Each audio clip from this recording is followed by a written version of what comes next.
suivrai mon Seigneur et mon Maître, sans jamais m'éloigner de ses pas, sans que rien ni ses bas ne l'arrêtent, et sans rien que le chant de sa voix, et sans rien que le chant de sa voix. Procédons-nous pour la prière.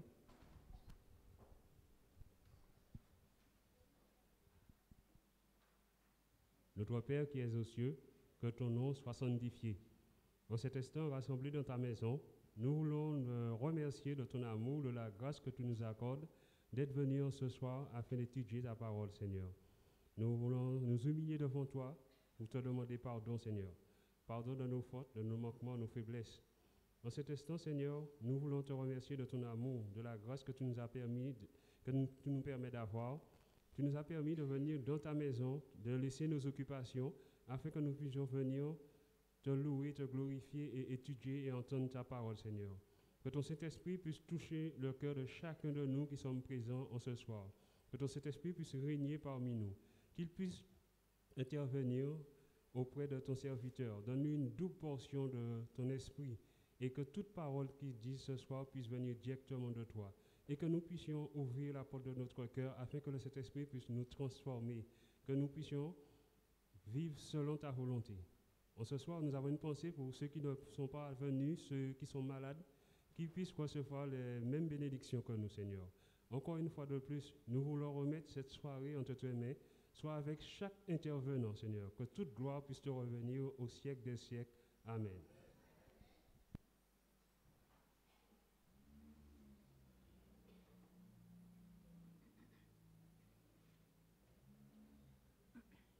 Peu importe l'endroit d'où tu vis, si tu te tiens tout près de Jésus, si ton cœur est comme le mien, donne-moi la main et tu seras mon frère. Donne-moi la main et tu seras ma sœur. Je vais vous inviter à vous lever et vous allez chanter avec moi et nous allons nous donner la main. Levons-nous, frères et sœurs, chers amis. Peu importe l'endroit d'où tu vis, si tu te tiens tout près de Jésus, si ton cœur est comme le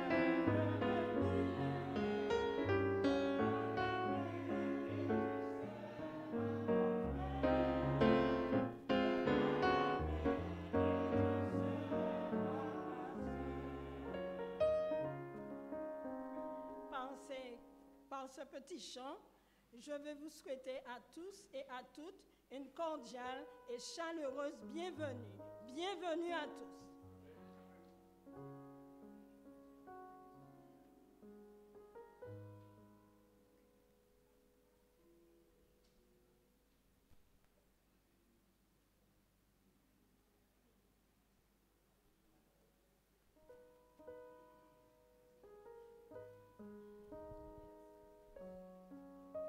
Bonsoir à tous.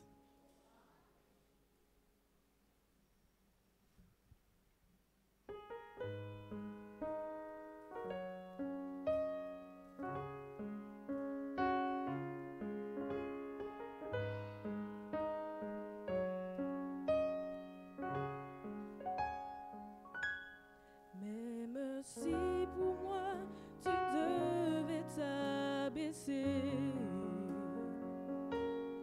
pour porter ma vie et tout réconcilier,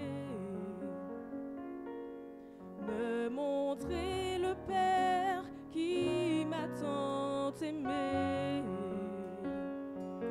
Je sais que pour moi tu l'as fait.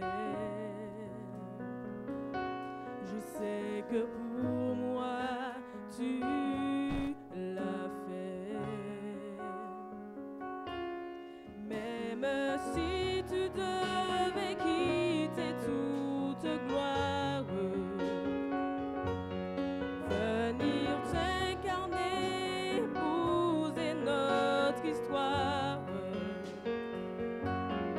au cœur de chaque homme, déposer l'espoir. Je sais que pour moi, tu l'as fait. Je sais que pour moi, tu l'as fait. Car mon Dieu tient toujours ses promesses, me couvrant de tendresse. Voici quel est mon Dieu, car il fait toutes choses nouvelles. Sa grâce est éternelle. Il a ouvert mes yeux. Voici quel est mon Dieu.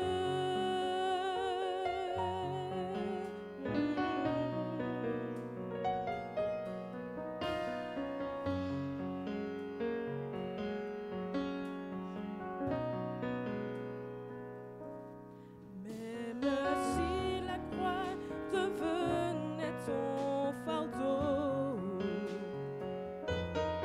le poids de ce monde, l'oubli dans le tombeau, pour essuyer toute larme et tout sanglot. Je sais que pour moi, tu l'as fait. Je sais que pour moi, tu l'as fait. Même si ta vie devait être oubliée, en prenant la place du serviteur caché, pour que je revive en ta fidélité. Je sais que pour moi, tu l'as fait. Je sais que pour moi, tu l'as fait. Car mon Dieu tient toujours ses promesses, me couvrant de tendresse. Voici quel est mon Dieu, car il fait toutes choses nouvelles. Sa grâce est éternelle. Il a ouvert les cieux. Voici quel est mon Dieu.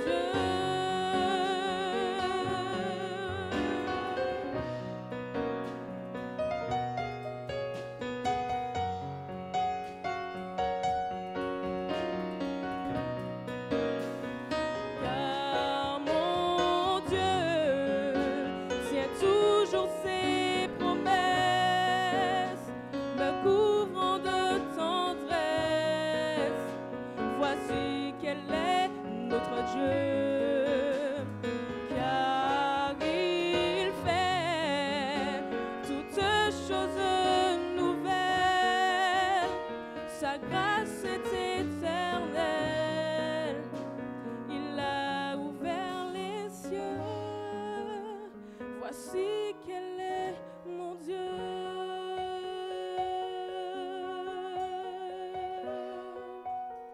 Voici quel est mon Dieu.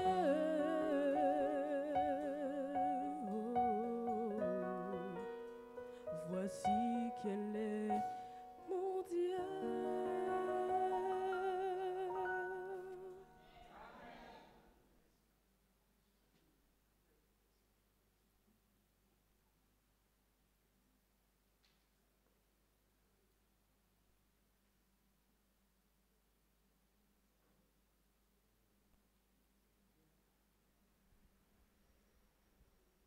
pendant test.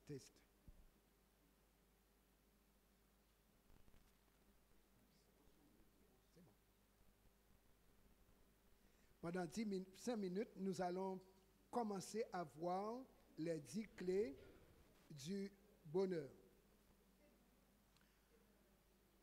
Un jour, en entrant dans une salle de classe où j'enseignais la Bible, j'ai trouvé qu'un élève avait écrit sur le tableau ceci. Le bonheur est une bulle de savon qui éclate lorsqu'on la touche. Ça, c'est un jeune qui a placé cette déclaration. Bon, c'est son expérience, sa pensée. C'est une réalité. Car si Dieu ne nous aide pas à parvenir au vrai bonheur, tout ce que la terre et les hommes, l'argent, peuvent nous procurer, ce n'est que bulle de savon. Ça paraît beau, il y a arc-en-ciel dessus, mais sitôt qu'on touche, disparu. Il n'en reste plus rien. Quelqu'un d'autre a dit, le bonheur, ce n'est pas un sort qui nous tombe dessus, mais c'est un état d'esprit que l'on a. Vous voyez la différence? Et si c'est un état d'esprit que l'on a, donc on ne peut pas casser la bulle de savon, n'est-ce pas? Puisque c'est une manière de penser. Alors, remarquez bien, la bulle de savon est à l'extérieur, mais l'état d'esprit est en vous. Et si c'est en vous, donc personne ne peut toucher ce qui est en vous, puisque c'est protégé par votre manière de penser. Alors, en dépit des nombreux défis que confrontent les couples de nos jours, Dieu s'attend à ce que nos mariages durent pour toujours. C'est ça que Dieu veut. Une fois marié, toujours marié. C'est ça le souhait de Dieu et c'est ça son projet pour nous. Et Jésus nous le dira. Remarquez bien, dans Matthieu 19, verset 6, Jésus déclare, « Ils ne sont plus deux, mais ils sont une seule chair. » En conséquence, que l'homme ne sépare donc pas ce que Dieu a joint. Pour Jésus, une fois marié, toujours marié, c'est la mort qui doit nous séparer. Mais bien souvent, le diable vient toucher notre bulle de savon. Et il fait vite d'éclater notre bulle. Et c'est pourquoi on voit des gens divorcer après 3 mois, après 6 mois, après 3 ans de mariage. Alors, remarquez bien, le mariage est un grand mystère, puisque Dieu dit, les deux deviennent une seule chair. Nous arrivons à l'autel comme 2 êtres séparés, jeune fille, jeune garçon, mais lorsque nous repartons de cet endroit, la Bible dit, nous ressortons une seule chair. Parce que la bénédiction de Dieu est comme une soudure. Comme une soudure. Alors, le divorce aujourd'hui a pris des proportions épidémiques. 50% des mariages aboutissent au divorce en Amérique. Et 65% des remariages subissent le même sort. On croit que la première personne n'était pas la bonne personne, c'était pas l'âme sœur, et on va changer. Et quand on recommence, on se rend compte, en fait, c'est encore plus mauvais. C'est encore plus mauvais. Alors, puisque le mariage est célébré sur la terre, il doit être approuvé aussi au ciel. Et si le mariage est approuvé au ciel, son annulation sur terre doit aussi être approuvée au ciel. Et voici, quand nous lisons dans Matthieu 19, verset 9, Jésus nous dit, à une seule condition, Dieu peut approuver un divorce. Mais je vous dis que celui qui répudie sa femme, sauf pour infidélité, et qui en épouse une autre, commet un adultère. Et que celui qui épouse une femme répudiée, commet un adultère. On est coincé partout. C'est pourquoi on doit faire en sorte de bien se marier pour rester toujours marié, pour ne pas être coincé dans un adultère perpétuel. Mes amis,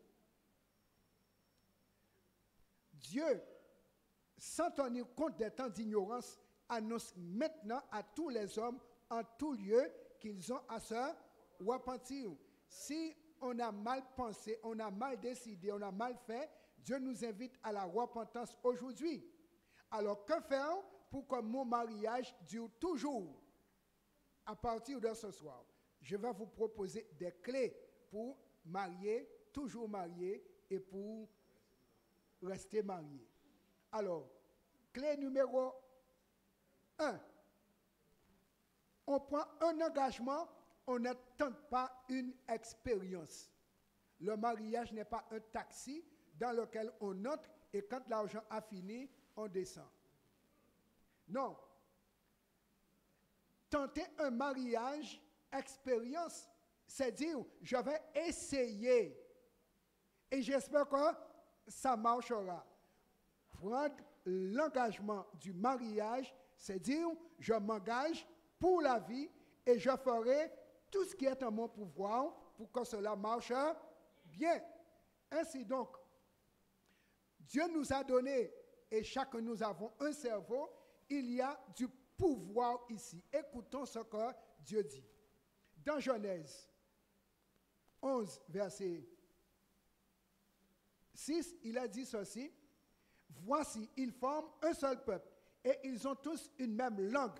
Et c'est là ce qu'ils ont entrepris. Maintenant, rien ne les empêcherait de faire tout ce qu'ils auraient projeté. Donc, quand on a projeté de se marier, si on s'engage à rester marié, vous voyez ce que Dieu dit? Rien ne peut les empêcher de réaliser leur projet. Nous avons de la capacité ici. Donc, si on ne va pas jusqu'au bout, c'est qu'on n'a pas utilisé la capacité qui est ici. Nous irons mercredi soir voir donc quelques autres clés. Nous nous arrêtons à la clé numéro 1. On prend un engagement et on ne fait pas de l'essayage en mariage.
On va reprendre le chant, nous chanter une seule strophe.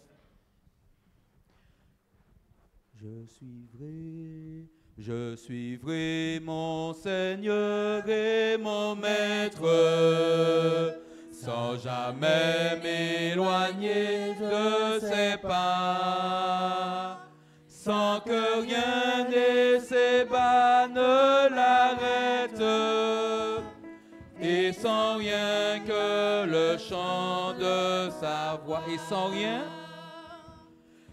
sans rien que le chant de sa voix.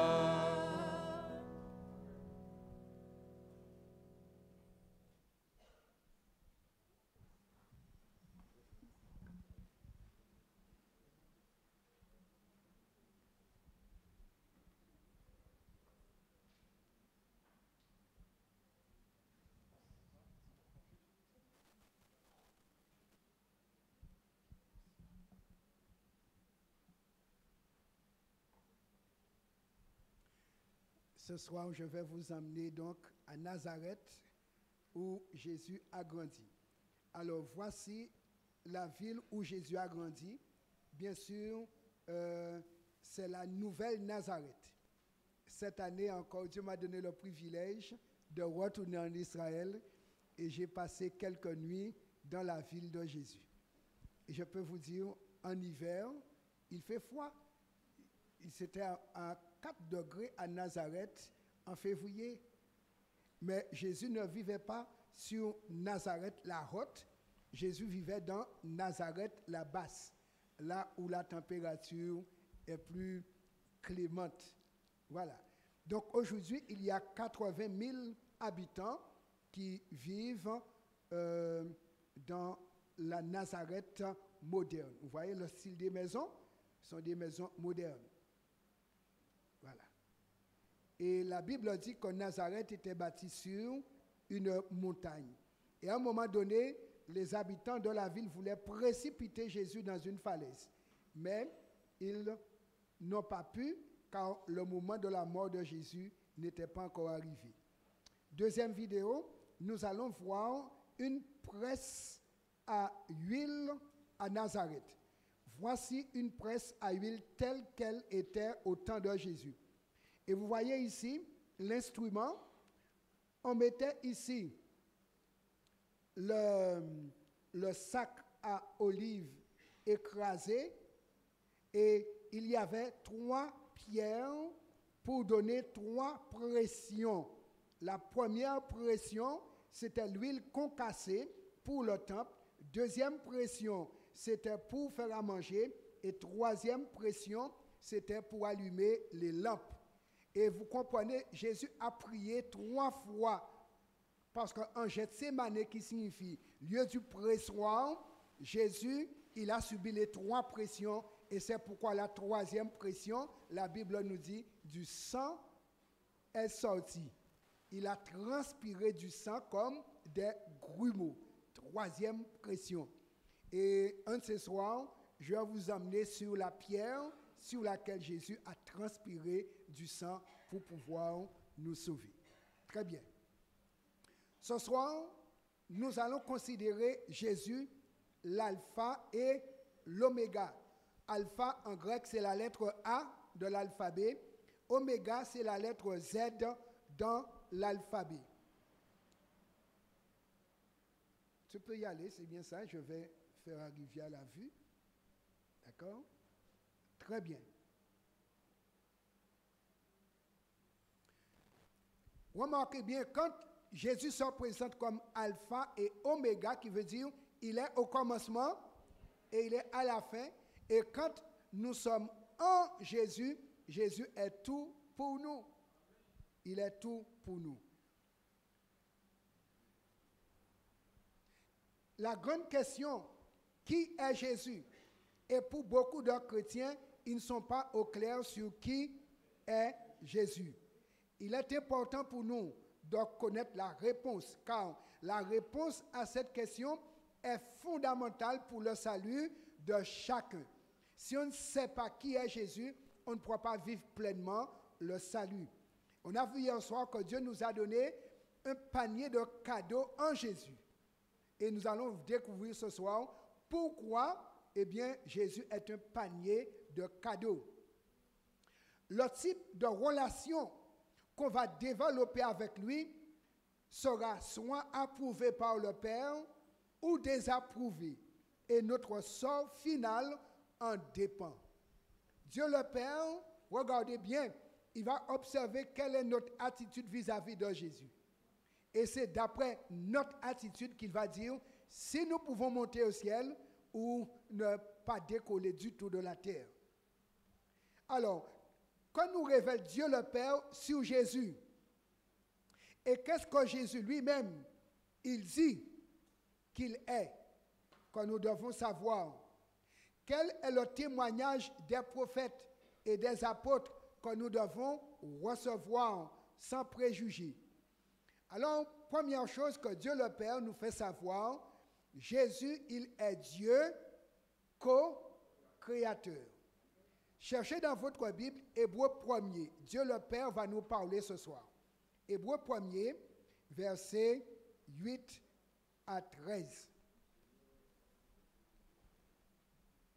Hébreux chapitre 1er, versets 8 à 13.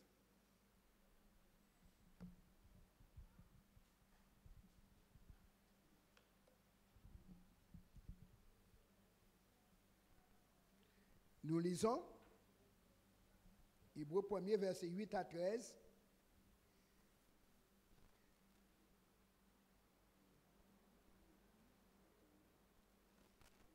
Mais il a dit au Fils, ton trône, ô Dieu, est éternel.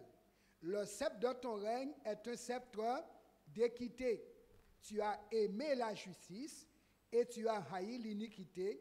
C'est pourquoi, ô Dieu, ton Dieu t'a oint d'une huile de joie au-dessus de tes égaux. Et encore, toi, Seigneur, au commencement, tu as fondé la terre. Et les cieux sont l'ouvrage de tes mains. Ils périront, mais tu subsistes. Ils vieilliront tous comme un vêtement. Tu les rouleras comme un manteau, et ils seront changés. Mais toi, tu restes le même, et tes années ne finiront point. Et auquel des anges a-t-il jamais dit, assieds-toi à ma droite, jusqu'à ce que je fasse de tes ennemis ton marchepied. Remarquez bien, Dieu le Père nous fait savoir qu'au moment de créer l'univers, Jésus était avec lui, et c'est Jésus qui va mettre le ciel en place, les anges, tout ce qu'il y a dans le ciel, et sur la terre, c'est Jésus qui va mettre aussi le globe en place, qui va l'organiser, et la forme que vous et moi nous avons, c'est Jésus qui nous l'a donnée, il nous a pétri lui-même. Nous n'étions pas là, mais Dieu le Père, avec son Fils, il nous dit qui a mis. Et c'est pourquoi Jésus va faire de nouveaux cieux et de nouvelles terres, car c'est lui qui avait fait le premier ciel et la première terre. Remarquez bien, dans Apocalypse, chapitre 1er, verset 8, voyons quelle affirmation que la Bible fait quant à l'égalité entre Dieu le Père et Jésus. Apocalypse 1er, verset 8.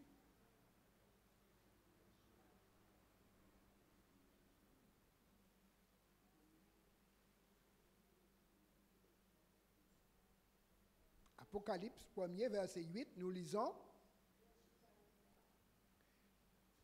Je suis l'alpha et l'oméga, dit le Seigneur Dieu, celui qui est, qui était et qui vient, le Tout-Puissant.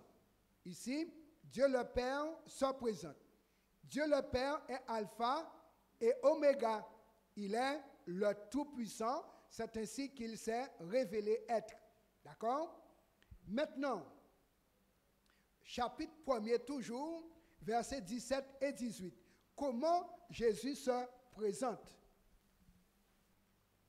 Quand je la vis, je tombais à ses pieds comme mort. Il posa sur moi sa main droite en disant, ne crains point, je suis le premier et le dernier et le vivant. J'étais mort et voici, je suis vivant au siècle des siècles. Je tiens les clés de la mort et du séjour des morts. Dieu le Père dit être alpha et oméga, qui veut dire début et fin. Jésus aussi, dans le même chapitre, dit qu'il est le premier et le dernier. Si Jésus est premier et que le Père est alpha, cela veut dire quoi? Ils ont toujours existé ensemble. Car si Jésus était venu après le Père, il aurait pu dire, je suis le second, je suis bêta, mais il n'aurait pas dit, je suis le premier. D'accord? Ils sont toujours ensemble. Et c'est pourquoi nous parlons de Trinité, parce que les trois ont toujours été ensemble. Maintenant, voyons où Jésus dit aussi être alpha et oméga. Dans Apocalypse, dernier chapitre de la Bible, chapitre 22, verset 12 et verset 13. Apocalypse 22, verset 12 et verset 13.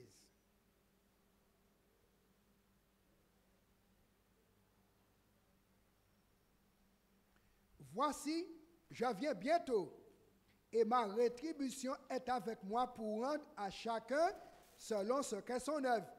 Je suis l'alpha et l'oméga, le premier et le dernier, le commencement et la fin. Nous savons que Dieu le Père reste sur son trône, mais c'est toujours Jésus qu'il envoie. Et remarquez, Jésus est venu, il a fait 33 ans avec nous. C'est pourquoi nous sommes en 2019 après Jésus, n'est-ce pas? Mais Jésus nous dit, je reviens. J'étais mort, mais je suis vivant et je reviens, car j'ai un compte à régler avec ceux qui m'ont tué. Aïe, aïe, aïe. Je ne voudrais pas être dans ce groupe-là.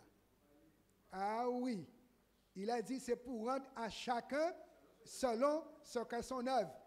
Mais il nous dit, il est alpha, il est oméga, il est premier, il est dernier, il est commencement et il est fin. Donc, Jésus est, au point de vue éternité, égal avec le Père. Et nous lisons encore ce que le prophète Ésaïe va dire de Jésus. Dans Ésaïe 9, verset 5. Et ce texte-là, mes amis, il est très fort. Ésaïe, c'est dans l'Ancien Testament, Ésaïe chapitre 9, verset 5. Et ce texte-là est très fort, mes amis, très fort. Nous lisons, « Car un enfant nous est né, un fils nous est donné, et la domination reposera sur son épaule. On l'appellera comment? Admirable, conseiller, Dieu puissant, Père éternel, Prince de la paix. » Nous avons deux pères éternels. Des deux pères éternels, un va accepter de devenir un enfant, va se faire fils. Et c'est pourquoi, quand Gabriel va annoncer à Marie la naissance de Jésus, il lui dit, le Saint-Esprit viendra sur toi, te couvrira de son ombre et tu enfanteras un fils. Remarquez bien, et il dit, il sera appelé fils du Très-Haut. Donc, le Saint-Esprit est la troisième personne de la divinité et c'est lui qui va mettre Jésus dans le sein de Marie. Un Dieu incréé, mais qui accepte de devenir un enfant, mais on dit que cet enfant, il existe depuis l'éternité. Il est Dieu puissant. Il est le conseiller de Dieu le Père. Et c'est pourquoi il est co-créateur. Dieu le Père fait le dessein de la création. Jésus lui donne des conseils d'exécution. Et c'est pourquoi c'est Jésus qui va exécuter la création. Et vous comprenez, lorsqu'il fallait racheter, sauver l'homme, c'est Jésus qui est descendu.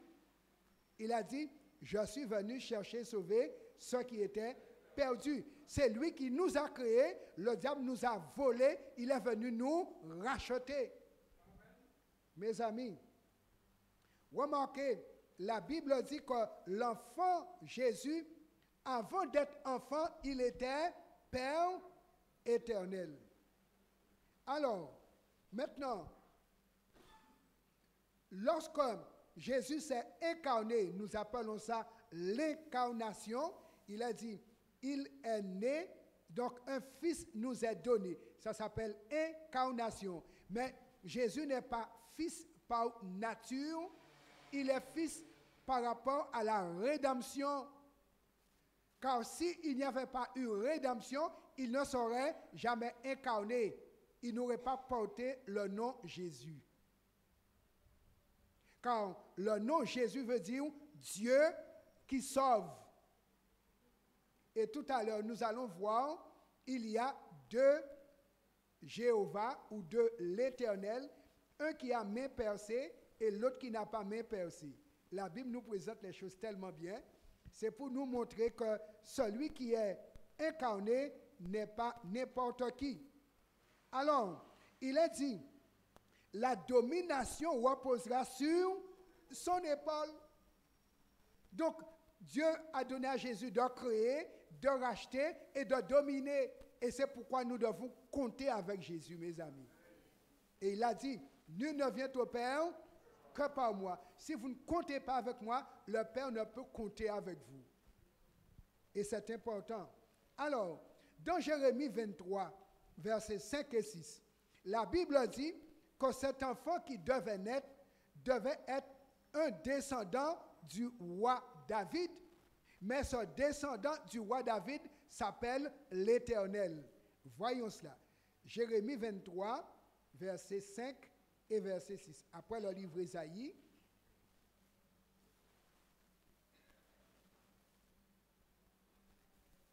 Jérémie 23, verset 5 et verset 6.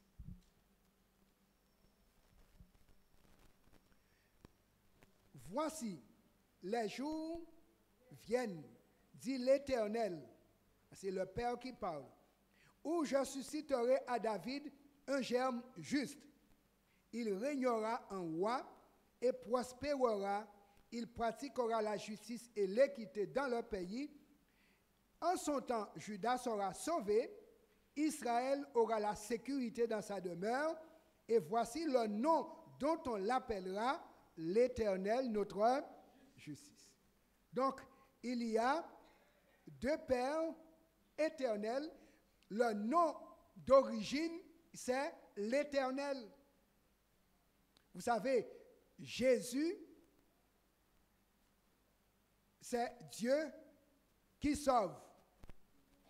Et quand Moïse a demandé à Dieu qui lui parlait quel est son nom, il a dit, je m'appelle, je suis. Mais je suis, c'est Jéhovah en hébreu. Jéhovah, c'est le verbe être conjugué à la première personne. Je suis.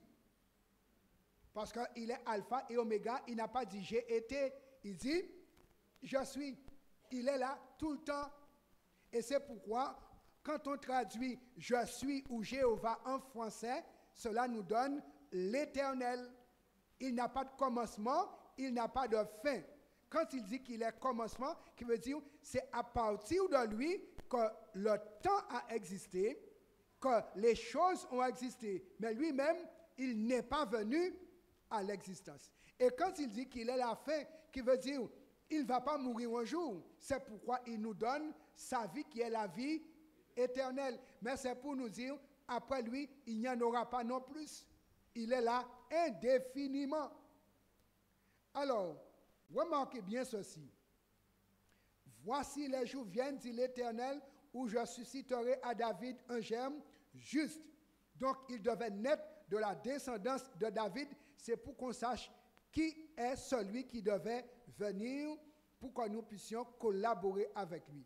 Il régnera en roi. Satan s'était autoproclamé roi de la terre mais Jésus est venu lui arracher ce titre-là. Et c'est pourquoi à la croix du Calvaire, eh bien, Satan n'a plus de titre. Il est maintenant quelqu'un qui attend d'être jeté dehors. Tout simplement parce que maintenant, c'est Jésus qui est le roi.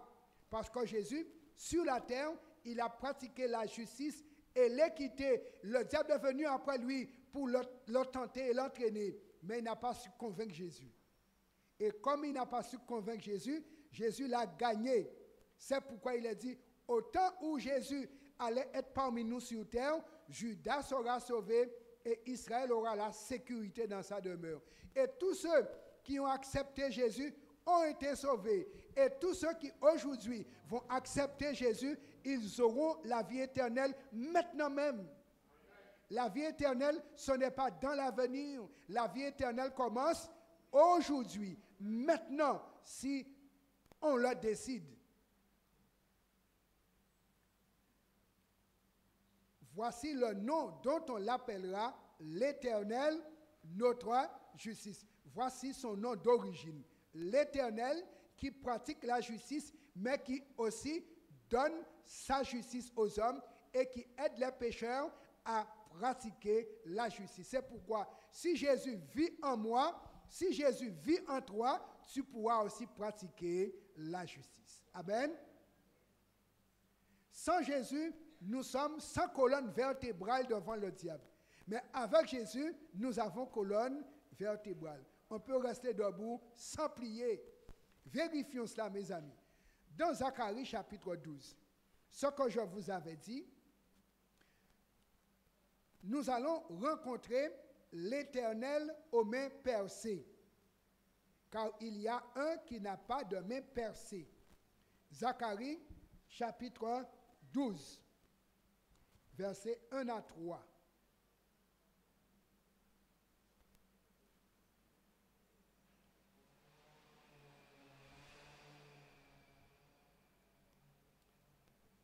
Juste avant le livre de Matthieu, nous lisons, c'est juste avant Matthieu. Oracle, parole de l'Éternel sur Israël. Ainsi parle l'Éternel qui a étendu les cieux et fondé la terre, et qui a formé l'esprit de l'homme au-dedans de lui. Donc il s'agit de Jésus qui nous a formés et qui a soufflé dans nos narines le souffle de vie, lui en tant que co-créateur. Il nous dit, voici, je ferai de Jérusalem une coupe d'étourdissement pour tous les peuples d'alentour, et aussi pour Juda dans le siège de Jérusalem. En ce jour-là, je ferai de Jérusalem une pierre pesante pour tous les peuples. Tous ceux qui la soulèveront seront meurtris, et toutes les nations de la terre s'assembleront contre elle. Et remarquez, ceci a été prophétisé. Et on sent qu'aujourd'hui, la tension est en train de monter. Remarquez bien, les nations arabes qui sont autour d'Israël, il n'y a pas une qui ait envie d'Israël. On supporte Israël, mais on a envie qu'il disparaisse. Les Iraniens ont cherché à découvrir la bombe atomique, mais rien qu'à cause d'Israël. Mais Dieu dit, puisque c'est cette ville qu'il a choisie, il va en faire une pierre pesante. Mais malheureusement pour les Juifs, ils n'ont pas reconnu Jésus qui était venu chez eux. Ils n'ont pas reconnu l'Éternel qui a vécu parmi eux 33 ans. Et voyons ce qui est dit. Chapitre 12, versets 10 à 11.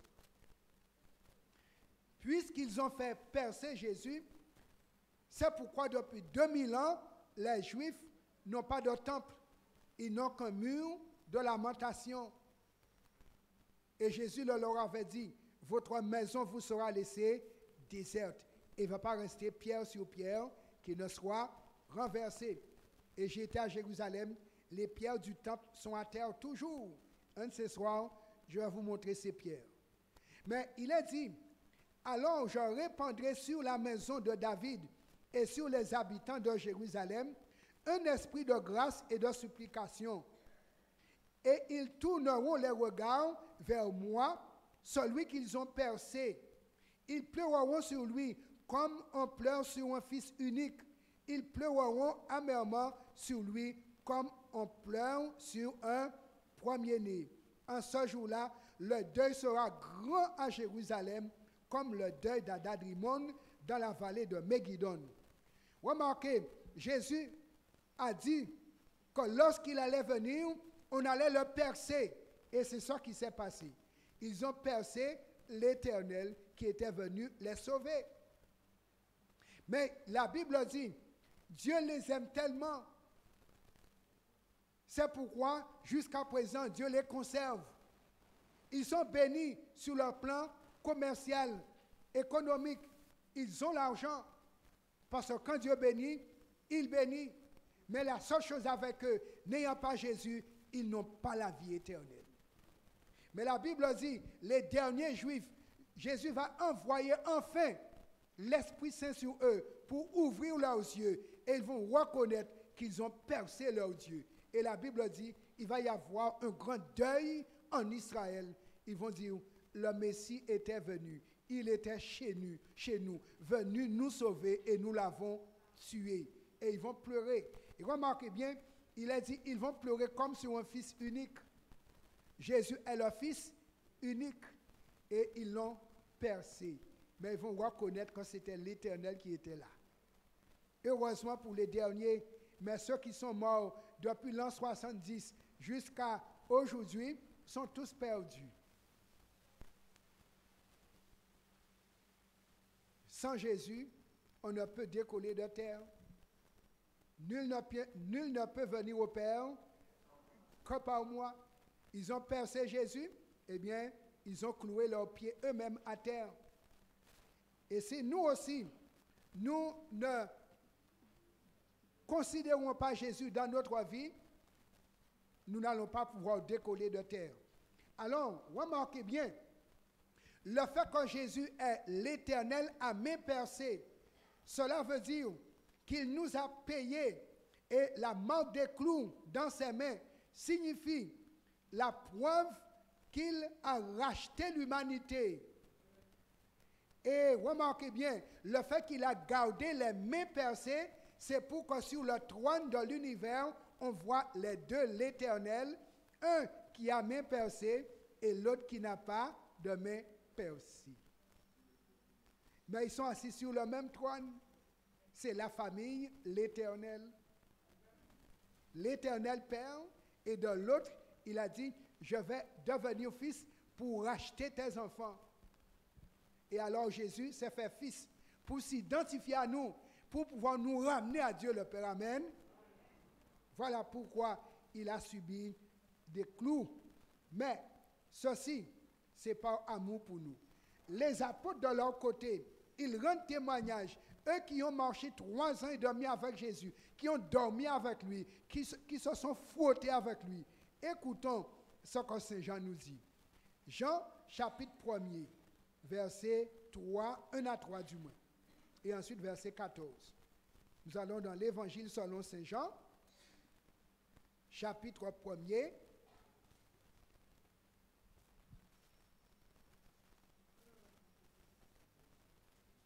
l'Évangile selon Saint Jean, chapitre 1er, verset 1 à 3. Et ensuite, verset 14. Au commencement était la parole. Voici comment il était. Il ne s'appelait pas encore Jésus. Au commencement, c'était la parole. On nous dit, la parole était avec Dieu et la parole était Dieu. Elle était au commencement avec Dieu. C'est pourquoi il dit, je suis le commencement. Le Père dit, je suis Alpha et Oméga. Et Jésus dit, je suis Alpha et Oméga. Parce qu'au commencement, nous étions toujours ensemble. Et Saint Jean nous dit, elle était au commencement avec Dieu. Toutes choses ont été faites par elle, et rien de ce qui a été fait n'a été fait sans elle. Voilà pourquoi Jésus est le commencement, puisque c'est Jésus qui va amener les choses à l'existence. Rien de ce qui a été fait n'a été fait sans elle. Verset 14. Et la parole a été faite chair, et elle a habité parmi nous pleine de grâce et de vérité. Et nous avons contemplé sa gloire, une gloire comme la gloire du Fils unique venu du Père. Oui, donc, quand Jésus s'est incarné, il a donné aux humains l'opportunité de voir qui est Dieu. Et pour ceux qui se disent athées, ils ne peuvent pas ne pas dire 2019. Et quand un athée dit 2019, il cesse d'être athée. Quand un athée dit 2019, il cesse d'être athée car il reconnaît qu'il est en 2019 après la venue de Dieu. Et lui-même, l'athée dit 2019 après Jésus-Christ. Or, Jésus-Christ, c'est Dieu sauve. Donc, il cesse d'être athée en disant Jésus-Christ. Oui, il cesse d'être athée car il reconnaît que je suis en 2019 après lui. Sinon, il ne peut pas se situer dans le temps. Jésus te donne un lieu, une identité, et il peut te donner un avenir. Amen. Mes amis, l'apôtre Paul sait qui est Jésus. Et lisons ce qu'il dit de lui aussi. Lui qui ne voulait pas entendre parler de Jésus.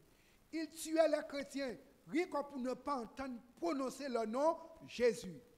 Jésus est venu leur rencontrer en personne. Et comme on dit en créole, il lui a donné un gros saut. Et lorsqu'il a eu ce saut, il a dit, qui es-tu? Il lui a dit, je suis celui dont tu ne veux pas entendre parler. Jésus, quand tu persécutes. Et il n'avait qu'une question. Qu'en faut-il que je fasse?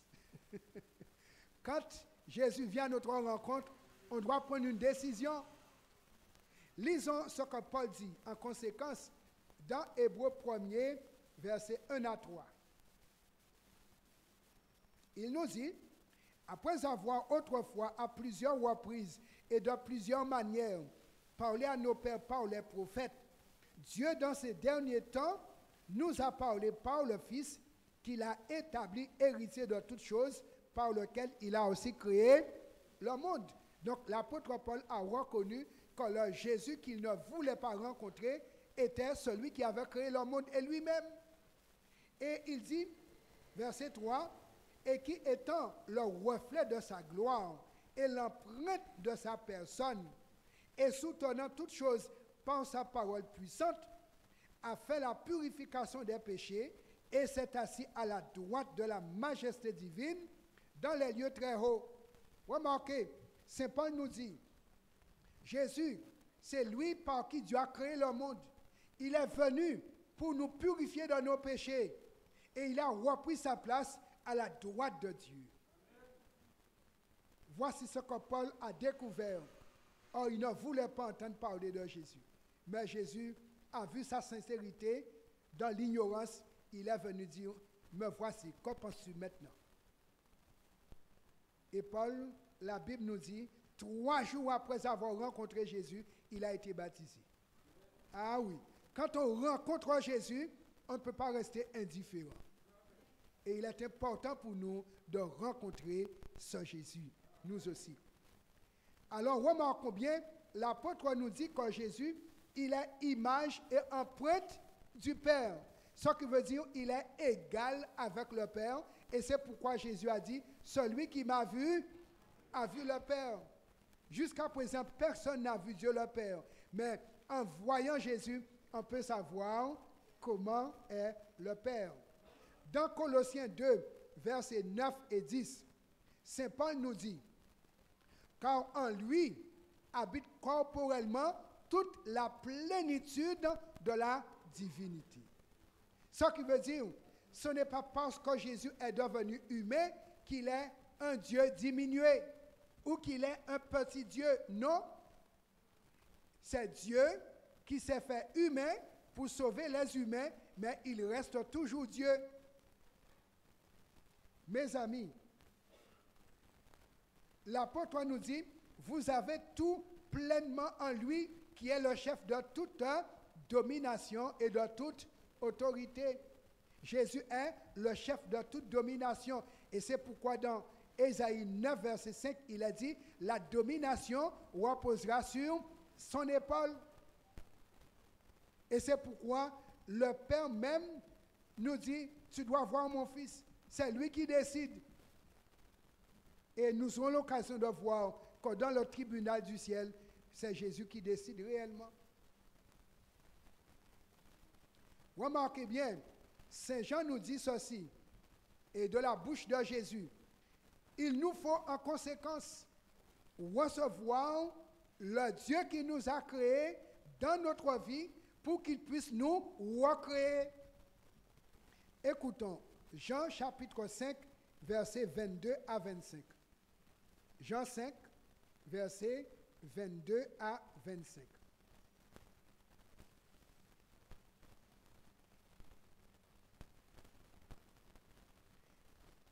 Écoutons ce que Jésus déclare. Jean 5, versets 22 à 25.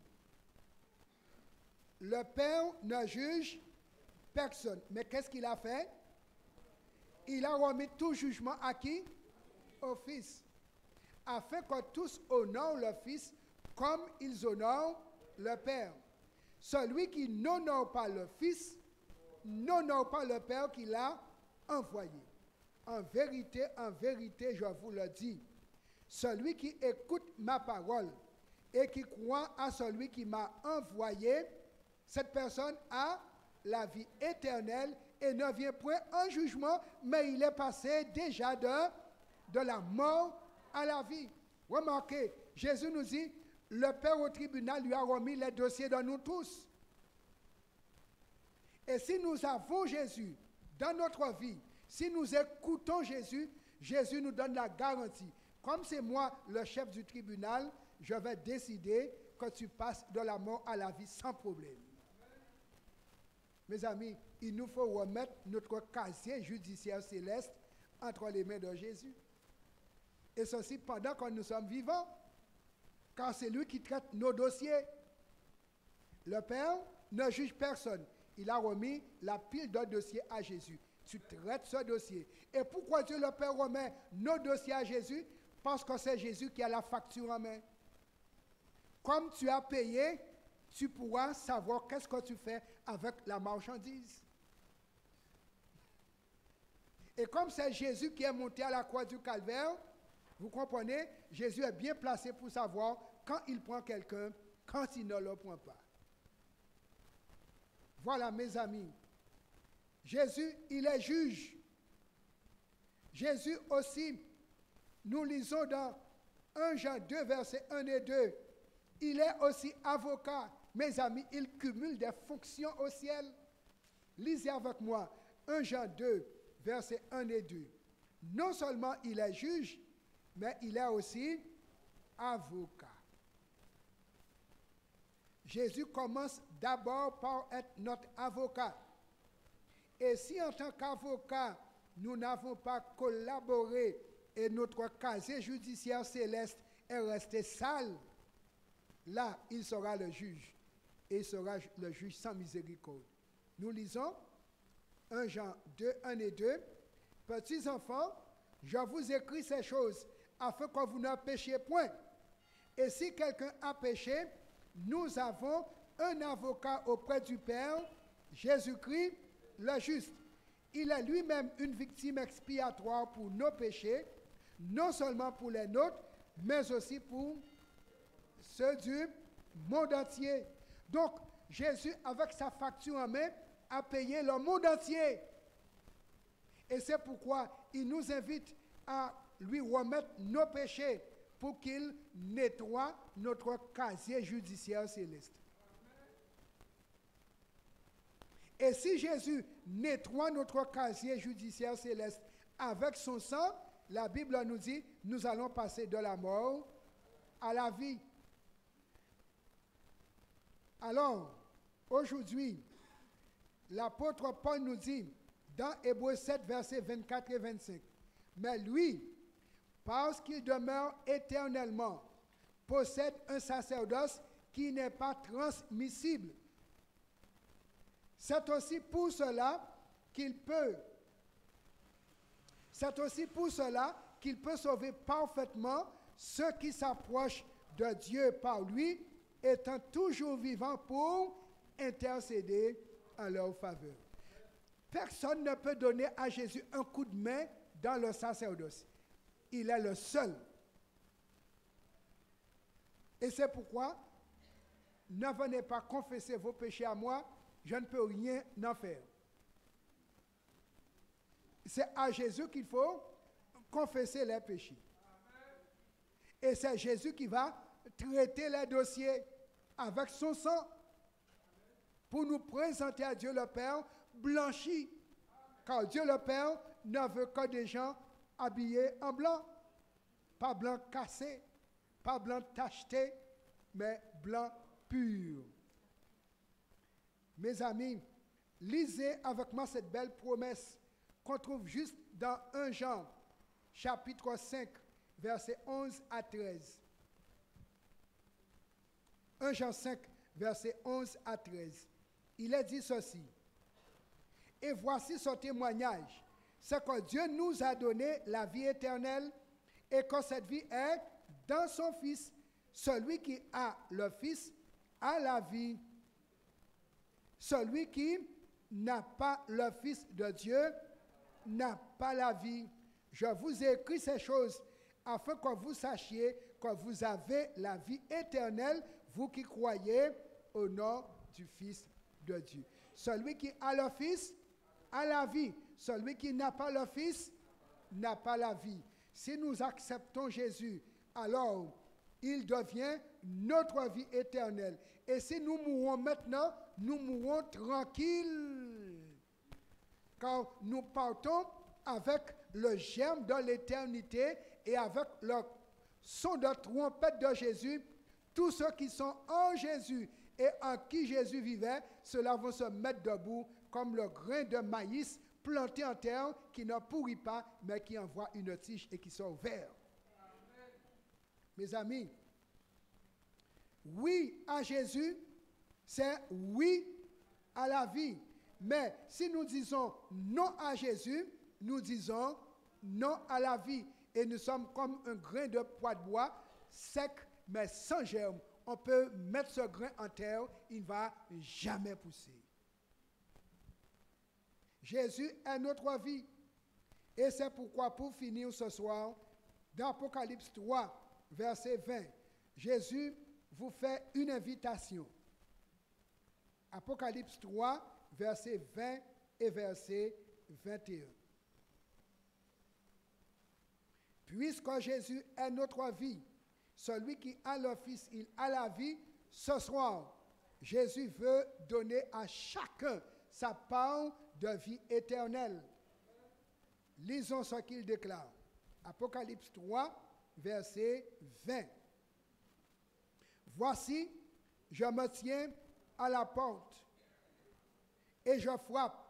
Si quelqu'un entend ma voix et ouvre la porte, j'entrerai chez lui, je souperai avec lui et lui avec moi. Celui qui vaincra, je le ferai asseoir avec moi sur mon trône, comme moi j'ai vaincu et me suis assis avec mon Père sur son trône. Remarquez bien, la vie éternelle, Jésus dit à chacun de nous, cette vie éternelle peut commencer ce soir même. Pour ceux qui jusqu'à présent ont gardé Jésus en dehors de leur vie, Jésus dit ce soir, je me tiens à la porte et je frappe. Si quelqu'un entend ma voix, ouvre la porte, j'entre chez lui et je soupe avec lui. Qui veut dire moment de partage. Et Jésus, en entrant dans notre vie, il apporte ce qu'il est et ce qu'il a. Et comme Jésus, son nom veut dire Dieu qui sauve, si Jésus entre en nous, nous sommes sauvés aujourd'hui même. Remarquez, une porte environ 4 cm d'épaisseur. Et si Jésus nous dit ce soir, il est à la porte, il frappe, ce qui veut dire nous sommes presque sauvés. Mais nous pouvons rester entièrement perdus si nous laissons la porte fermée. Aimerais-tu laisser ta porte fermée à Jésus? Ou voudrais-tu lui dire ce soir, Seigneur Jésus, j'ai compris qui tu es. Je sais ce que tu as fait pour moi. je veux que tu sois mon sauveur aujourd'hui, maintenant. Viens, entre dans ma vie, gère ma vie et garde-moi comme ta brebis. Y a-t-il quelqu'un qui voudrait faire cette invitation à Jésus? Entre dans ma vie et sois le berger de ma vie, le sauveur de mon âme. Dieu soit loué, Dieu soit béni. Jésus a pris note quand nous faisons invitation à Jésus, il ne reste pas dehors, mais il entre chez nous pour que nous puissions un jour entrer chez lui. Puisse le Seigneur nous aider à le laisser entrer chez nous, à demeurer chez nous, pour que nous puissions un jour demeurer chez lui. Nous allons nous mettre debout pour prier et après nous allons chanter le chanter.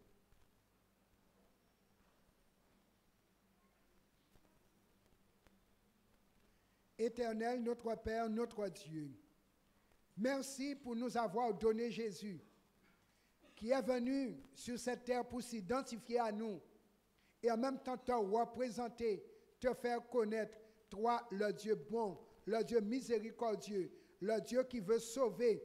Et en Jésus, tu es venu en proximité pour te faire voir, te faire entendre, te faire connaître et pour nous lancer l'invitation.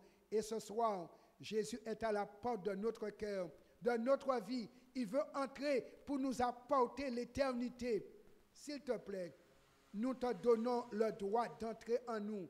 Seigneur Jésus, entre maintenant même. Installe ton trône dans notre cœur. Partage ta vie éternelle avec nous et que nous puissions avoir l'espérance de l'éternité auprès du Père le moment venu. Que ton secours nous soit propice, Seigneur Dieu, et que chaque jour, nous puissions vivre en union avec Jésus qui est notre vie. Merci pour cette grâce. Nous t'avons prié au nom de Jésus et pour ta gloire. Amen. Amen.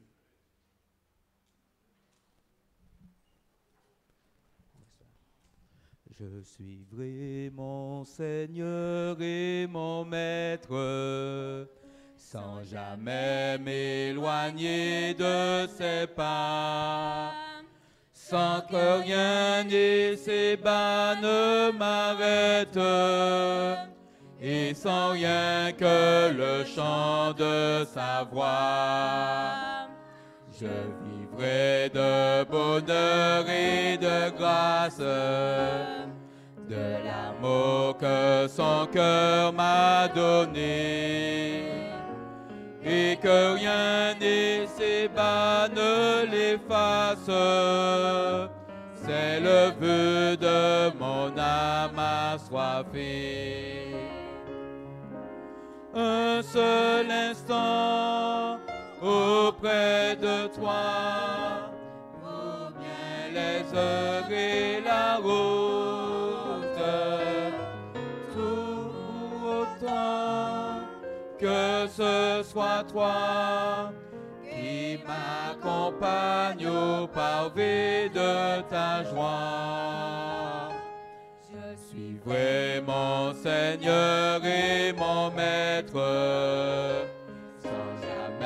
m'éloigner de ses pas, sans que rien ni ses bas ne m'arrête, et sans rien que le chant de sa voix, et sans rien que le chant de sa voix.